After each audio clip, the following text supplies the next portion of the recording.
Well, here we are at the COSBOA Summit, and I'm very pleased to be welcoming Trent Innes from Xero. Of course, you're here, you're representing small business in a very interesting capacity. Now, you've just sat down on a panel with the likes of the head of the NBN and American Express, and you're obviously representing Xero in a very particular way here. Tell me about the relationship that Xero has with COSBOA. I think it's been a fantastic relationship. We like to work closely with government. We like to work closely with the industry bodies because I think if you look at the big challenges that are facing small business, we can't solve them all on our own. So we've got to work closely together, and I think we all bring unique views to it as well. And I think together that would just lead to a much better outcome for small business. Is that outcome looking like us all working as a team and collaborating better? Is there any way we can do it without doing that, basically? I think it's actually even bigger than that. I think if you look at the really big purpose, if you look at what's going to drive the Australian economy into the future, and where are the jobs going to come from? The jobs are going to come from small business. They're not going to come from big business. I mean, big business, if you look across the economy, they're either at best net on jobs or shredding jobs. So it's got to come from a healthy, vibrant small business economy. So it's super important to our long term trajectory. Now, one of the things that the way small business interacts with Xero and has done for many years is supplying you with data that is at a very micro level that can be used for the macro level. Tell me about, as one of the, gatekeepers of our data, what do you intend to do with it? Because data it's powerful. It's the new battery to the economy. What are you going to do with it all? So I should preface that by saying that the way we always look at how we might utilise big data is always making sure that it's going to benefit the small business economy, especially the Australian small business economy. So that's the absolute thing that we have to look through that lens to begin with, and that's first and foremost. So one of the things we launched a couple of years ago was a thing called Xero Small Business Insights, and we've been looking at that for about 2 years now. And what that was all about was taking aggregated anonymous data and trying to work out what are some of the trends that are happening in the small business economy and what are some of the stories and insights we can see that nobody else has been able to see before. So one of the challenges with small business, as we all know, is it's very diverse, which is one of the great things that I love about small business, by the way, but they're also very fragmented.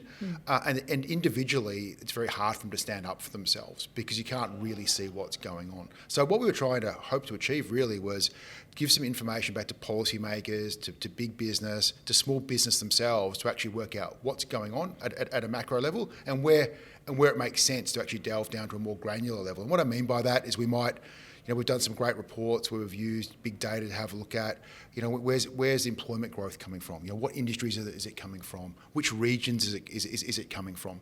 We did some great work with the NBN actually. Fred, if you mentioned the NBN before, and we did a study with them to have a look as well as about, what is the difference between a small business in a mature NBN region compared to a small business in a non-mature NBN region. And what it showed us is that in mature NBN regions, they actually grew up to 2/3 faster from a revenue perspective and up to 1/3 faster from employment. So if they're connected to a fast, mature NBN connection, they grow faster. Isn't government really excited about those sort of figures? They want to hear the good news story about where things are really successful. What about where things are not so successful? How do you deliver that bad news? So we make sure we're very agnostic around that, and it's always about supporting the small business. And the reality, so one that's not as good as it should be is payment times. And so, we released a report probably just over a month ago now around payment times and what's the actual true economic impact of late payments from big business to small business.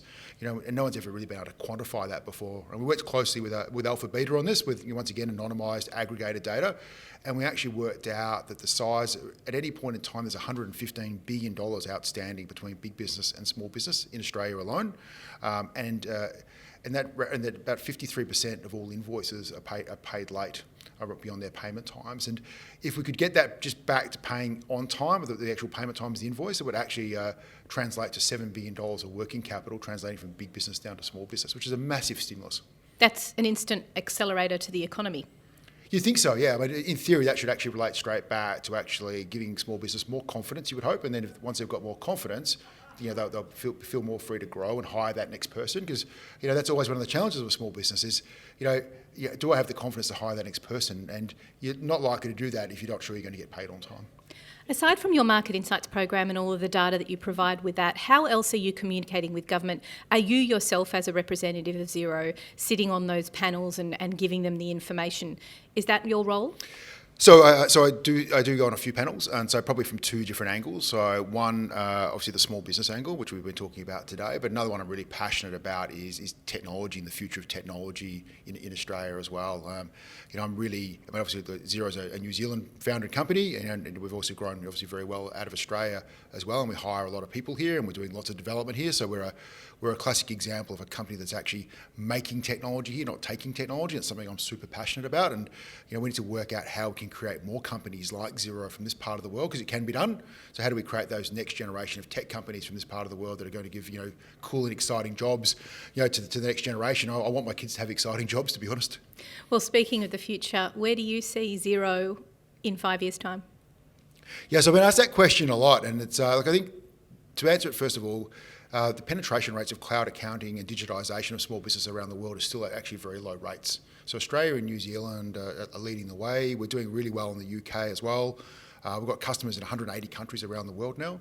So, we're starting to see a real global footprint or presence play out, but the actual penetration rates are very low. And I think what we're seeing is that governments all around the world now are starting to digitise their economies.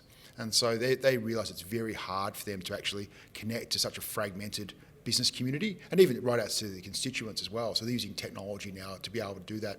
And that's one of the biggest drivers of change that we'll see. So I think over the next 5 years, you'll see a whole lot of friction removed out of the economy and a whole lot of pain and a real productivity improvement to small business around the world. We've got some policy decisions around that. You've obviously got the movement towards the e-invoicing concept, which seems to be a bit slow coming off the ground. Is Xero going to support the ATO with its e-invoicing concept? We already are. So we work really, really closely with the ATO, and they're actually a fantastic partner. So, I understand that sometimes they cop it a little bit, and I think as a tax agent, as a tax office, you're always going to probably cop it a bit, but we work really closely with them, and we're one of the largest consumers of technology services out of the ATO, which is once again removing that whole friction process, between accountants and bookkeepers and small business owners and the tax office, and making that as seamless as possible for them.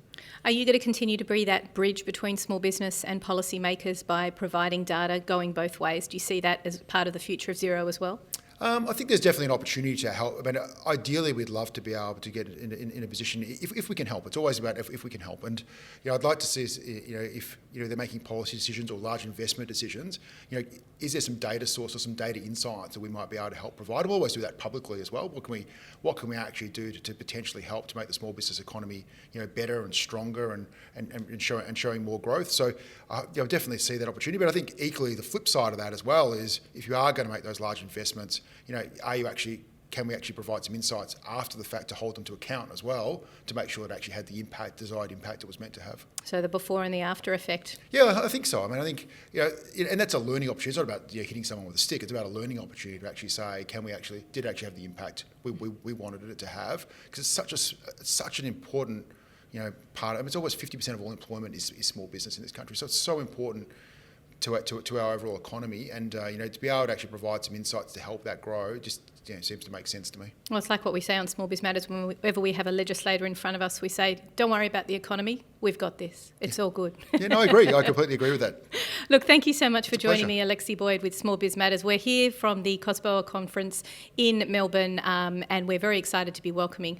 And thank you very much for joining us, Trent. And we'll probably speak to you again in the coming weeks as well. Anytime. And good luck with XeroCon next week. Thank you. Can't wait for it.